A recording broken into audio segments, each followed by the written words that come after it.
para pemirsa, kita ketemu lagi.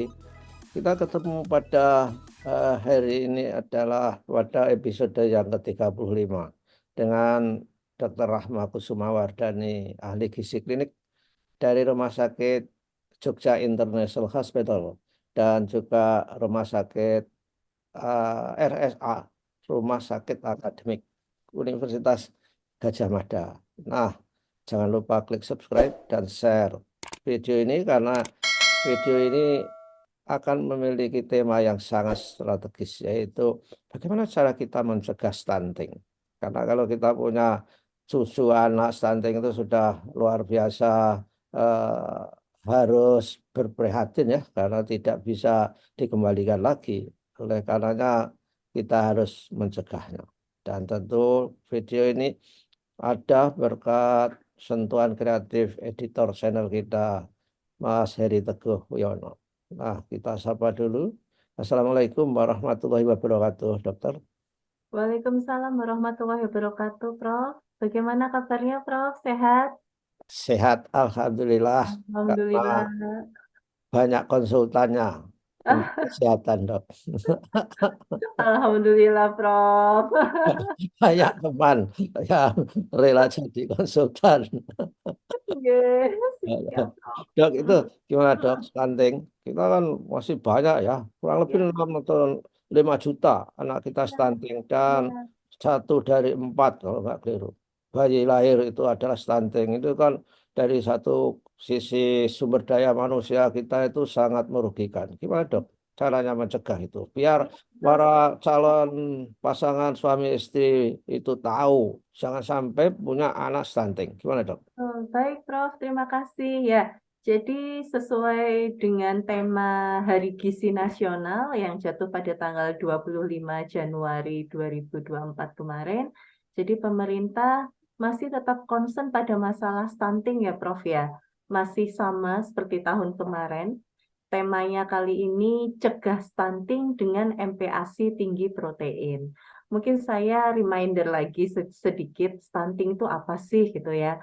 Stunting itu adalah gangguan pertumbuhan ya akibat eh, kekurangan gizi kronis, Prof. Jadi tidak hanya sekedar 1 bulan atau 2 bulan, tapi memang jangka panjang. Hmm. Nah, Ya. stunting ini dicirikan dengan tubuh anak yang lebih pendek Oke. dibandingkan dengan teman seusianya.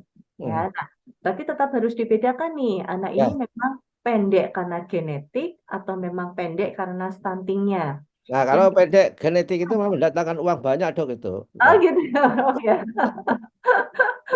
Baik, ya. Jadi kalau yang pendek stunting itu selain badannya memang lebih pendek dibandingkan dengan teman usianya, akan ada gangguan kognitif, Prof, gangguan ya. kecerdasan, ya, Ya. yang tertinggal. Karena itu tadi yang mengalami gangguan pertumbuhan, perkembangan tidak hanya masalah tingginya, tapi akibat kekurangan gizi, maka gangguan perkembangan otak pun juga akan terjadi. Dan betul sekali, Prof. Kenapa kok ini menjadi concern dari pemerintah? Karena stunting ini kan nanti akan jadi burden, ya, Ya, betul. bagi masyarakat, bagi sosial. Karena apa? Ketika nanti dia sudah remaja, dia sudah dewasa dengan kondisi stunting, di mana kecerdasan kognitifnya dia kurang dibandingkan dengan teman sebayanya, untuk persaingan mendapatkan pekerjaan Ya. misalnya, nah, itu kan pasti akan Ya.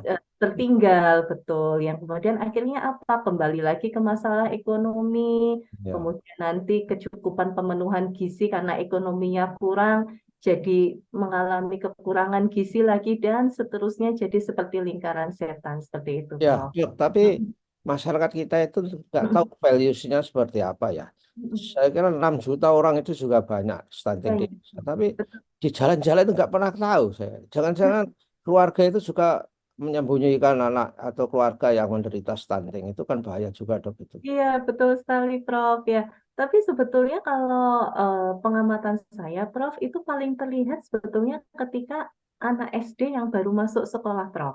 Oke, ya. Terlihatnya di situ. Padahal sementara stunting itu sudah bisa mulai terlihat sejak terutama di 2 tahun, Prof, usia 2 tahun. Betul Nah, atau? dari 2 tahun atau bahkan sebelumnya ketika ibu mungkin memeriksakan anaknya ke dokter atau ke posyandu, memang kok tingginya sudah mulai tampak ada perlambatan pertumbuhan, kok beda dengan teman yang seumuran gitu ya. Artinya dari situ dia harus sudah mulai ditangani, Prof. Nah, Nah, dok, ya, mm-mm, nah, dok, itu eh, stunting itu ya, apakah yang apa, terutama yang eh, sumbernya itu karena kan harus punya gizi makanan baik kan mm, tidak harus dok, tidak harus pada mereka yang miskin, maksud saya yang kurang eh, sumber daya ekonominya itu. Orang kaya pun kalau tidak mm, punya pengetahuan gizi, mm. itu kan bisa memungkinkan anaknya stunting, dok. Bisa nggak? Betul, betul sekali, Prof. Sangat bisa. Jadi di sini tidak hanya masalah faktor ekonomi, tapi bagaimana kita bisa memenuhi kebutuhan dalam hal ini gizi anak dan Hmm. utamanya adalah protein. Hmm. Ya, katakanlah sumber protein yang paling sederhana gitu ya, Prof ya. Telur dan lele misalnya gitu ya. Ah, ya, ya, Sederhana sekali itu ya, Prof ya. ya, Eh, bagi masyarakat yang katakanlah ekonominya mungkin kurang, asal bisa memenuhi kebutuhan gizi anak, paling tidak setiap kali makan dengan telur satu, katakanlah itu aja, Prof gitu ya.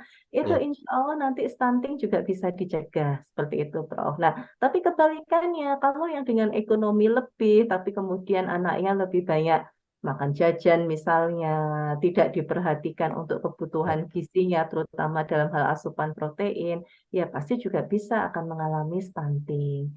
Jadi Oh, ekonomi itu hanya satu faktor ya, faktor utamanya adalah pemenuhan bagaimana kita bisa memenuhi kebutuhan gizi anak. ya. Gitu. Oh, Jadi, nah, mm-mm. dok, apakah mutlak bahwa itu gizi? Tadi disebutkan MPASI apa? Ya, ASI.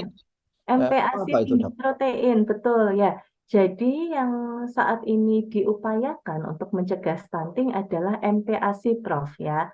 Apa Maka MPASI, dok? MPASI, makanan pendamping ASI, Prof, Oh, yang biasanya kita berikan setelah 6 anak, bulan. setelah bayi usianya 6 bulan ya, Prof ya. Oh, 6 bulan ya. Nah, jadi sebetulnya bagaimana kita mencegah stunting itu tidak hanya pada saat MPASI sebetulnya, Prof ya. 1.000 hari pertama kehidupan, Prof. Ya. Hmm. Dari sejak ibu mengandung, sejak tahu kalau hamil, sebetulnya kebutuhan gizi anak itu sudah harus terpenuhi sejak saat itu. Ya. Gizi ibu harus cukup, jangan sampai nanti ibu istilahnya makannya hanya sedikit. Protein, kebutuhan protein juga harus dipenuhi pada saat ibu mengandung. Kemudian pada saat anak lahir di 6 bulan pertama, anak mendapatkan sumber makanan dari mana? Hanya dari ibunya, hanya dari ASI gitu ya, Prof ya. Nah, Ya. tapi bagaimana ibunya makannya juga harus yang bagus, harus makan yang baik dengan gizi seimbang. Kalau misalnya dari sejak di dalam kandungan, kemudian pada saat ASI, gizinya yang masuk ke si anak ini juga sudah kurang, otomatis sejak awal itu pasti sudah akan ada ke arah terjadinya stunting, Prof. Ya, Jadi, begitu, Mas. Mm-mm, dok, misalkan sejak dari dalam kandungan, mm-mm. teknologi yang mutakhir sekarang ada nggak untuk mendeteksi, wah anak ini besok lahir stunting? Belum ada, dok. Baik, ya biasanya kan nanti kalau idealnya dilakukan USG ya, Prof ya. Ya. Nah, USG itu kan nanti akan dihitung taksiran berat janinnya.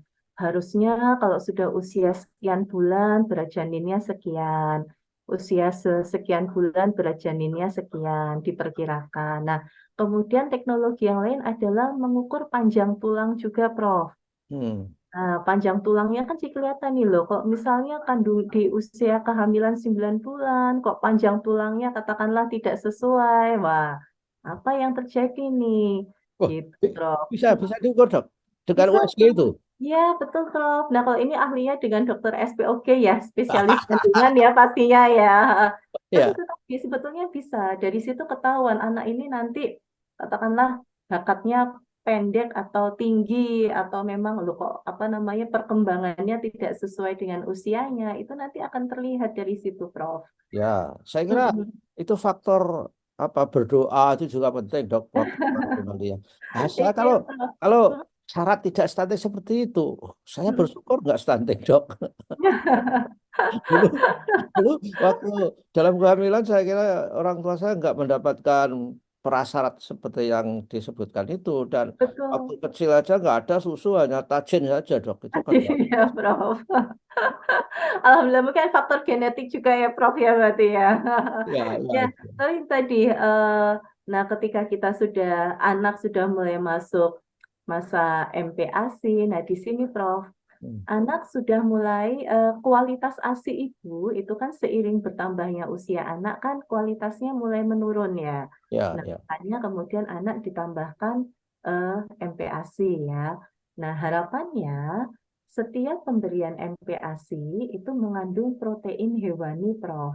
Hmm. Protein hewani itu kalau bisa minimal 1 butir saja itu bisa membantu untuk mencegah atau menurunkan angka kejadian stunting. Oh, Apalagi kalau bisa sampai 2 atau bahkan sampai 3 porsi dari protein hewani setiap kali makan. Jadi ya anak, kadang saya sering ketemu orang tua ibu yang senang gitu ya, dok anak saya pintar makan sayur sama buah gitu. Nah, ya padahal kalau anak yang sedang tumbuh kembang, sayur buah itu penting, tapi bukan yang utama. Yang oh, ya utama harus nasi, lauk, pauk. Ya, itu yang penting, Prof. ya. Sayur buah boleh, tapi sifatnya hanya perkenalan. Hmm. Jangan sampai anak nanti sudah terlalu kenyang makan sayur dan makan buah, kemudian akhirnya tidak mau memakan nasi sama lauknya. Gitu, Prof. Yang Oh harus makan sayur sama buah orang tuanya sebetulnya, Prof ya ya. ya ya betul. Oh, itu ada nggak dok? Misalkan saja ada orang tua yang ASINya bermasalah, sehingga dia hanya bisa memberi ASI tidak eksklusif, mungkin hanya 2 minggu. Setelah itu diganti protein-protein yang hewani nabati digenjot gitu. Mungkin Baik, bisa Prof. nggak? Ya, jadi ketika katakanlah memang ada 1 2 masalah di mana seorang ibu tidak bisa memberikan ASI eksklusif secara 6 bulan dan ini memang sudah tidak bisa diatasi, kita tetap mengutamakan bagaimana pemenuhan gizi anak. Kita Hmm. tetap bisa memberikan susu formula sesuai dengan petunjuk atau sesuai dengan saran dari dokter spesialis anak atau dari dokter spesialis gizi, Prof. Nah, Oh. tapi tidak boleh memberikan MPASI terlalu dini juga, Prof. Ya, karena kan sebetulnya saluran cerna si anak ini kan belum siap, Iya, ya. iya, Jadi iya. jangan sampai, oh, anak baru usia 2 bulan atau 3 bulan karena ASI ibunya mungkin kurang, kemudian langsung dikasih MPASI, mulai dikasih bubur, mulai dikasih pisang, dikasih Ya, ya, ya. telur Iya, ya, misalnya. Nah, itu sebetulnya tidak boleh, Prof. ya, ya. Nah, itu tadi saluran cerna anak, saluran cerna bayi ketika belum berusia 6 bulan itu sebetulnya belum siap. Dia Ya, ya. hanya bisa menerima zat gizi dalam bentuk cair saja. Nah, untung ya orang dulu tuh nggak ngerti ilmu kedokteran dok itu uh, bayu lahir sudah didublaki apa Ah, ya itu, Prof. bisa Ya, dikasih ya, sesuatu itu loh dok ya. suruh dikasih itu loh. Alhamdulillah yang masih sehat sampai sekarang ya, Prof ya. Heeh. Ya, ya mudah itu Betul. Tapi luar sebetulnya, biasa itu. Tapi sebetulnya di balik itu semua ternyata ada risiko untuk si anak, Prof. Karena itu tadi, karena sebetulnya saluran cernanya belum siap. Ya, Alhamdulillah ibu-ibu sekarang sudah lebih teredukasi, ya, ya betul dok. informasi juga sudah lebih bagus, nggih. Ya dok, sudah ada riset belum bahwa ASI itu bisa tergantikan ASI manusia diganti ASI kambing atau ASI lembu, susu lembu atau susu kambing gitu dok. Baik, kalau yang utama pastinya tetap ASI, tetap yang lebih bagus ya, Prof ya. ASI Ya, yang betul air susu ibu itu pasti tetap yang lebih utama. ya, Kandungan gizinya, kandungan di dalamnya, terutama yang ASI pertama kali yang kolostrum itu ya, Prof ya. ya, ya, ya. Yang paling istilahnya itu yang memang paling sesuai dengan kebutuhan gizi anak. Tapi itu tadi, ketika memang ada 1 2 hal yang menyebabkan ibu tidak bisa menyusui, ASINya mungkin memang tidak keluar, dan anak pastinya tetap membutuhkan sumber gizi yang lain supaya bisa tetap tumbuh kembang dengan baik. Sehingga alternatifnya itu tadi dengan menggunakan susu formula selama tetap dalam pengawasan. Ya, Begitu, ya, Prof. ya. Yang penting susu formula yang mahal kali, Dok. Sebetulnya utama yang cocok sama anaknya, Prof. Kadang beli yang mahal pun ternyata anaknya nggak mau atau nggak cocok tuh juga bisa, Prof. Begitu diberi yang Nah, harganya lebih terjangkau, anaknya ternyata mau, anaknya suka, bisa minum susu lebih banyak, alhamdulillah. tapi pada saat itu memang apa uang yang menentukan, Dok. Anak Hmm. itu kan belum tahu rasanya susu, tidak bisa banding-bandingkan.